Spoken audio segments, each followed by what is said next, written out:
Io penso che dovremmo fare un appello, lo facciamo qui da Antenna 3, facciamo un appello affinché questi signori ci cancellino, sto dicendo bene, ci cancellino dalle previsioni del tempo, cioè sul Veneto facciano un'area tutta nera, a noi non ce ne fotte più niente, scusate l'espressione, delle loro previsioni, perché ogni volta che fanno le previsioni, invece di dire siccome qui c'è la corsa a chi è più bravo, noi intanto abbiamo gli alberghi il fine settimana che non lavorano in montagna, al mare, perché questi cannano le previsioni. Perché se tu devi andare a farti un weekend al mare, noi siamo la prima regione turistica d'Italia, 15 miliardi di fatturato, 65 milioni di presenze, se tu devi farti un weekend al mare o in montagna, guardi le previsioni. Guardi le previsioni. Se ti dicono che pioverà, dici sparagno e schei, no? Risparmi soldi tradotto in italiano.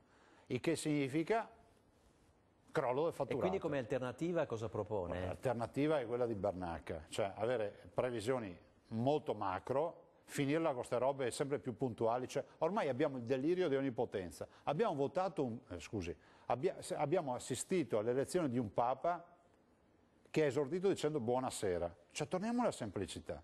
Se ne stiano buoni sti esperti della previsione, che ormai stanno diventando anche dei personaggi televisivi, e ci lasciano in pace. Io faccio un appello affinché in Veneto non ci siano più le previsioni. Sono quelle dell'ARPAV, serie, fatte bene, la piantino queste previsioni super, quasi da guerra chirurgica, no? Cioè riescono a dirti anche sopra quell'albero se pioverà o no. Facciano le cose più macro, perché io sto valutando veramente con i legali anche di pensare a richiesta danni.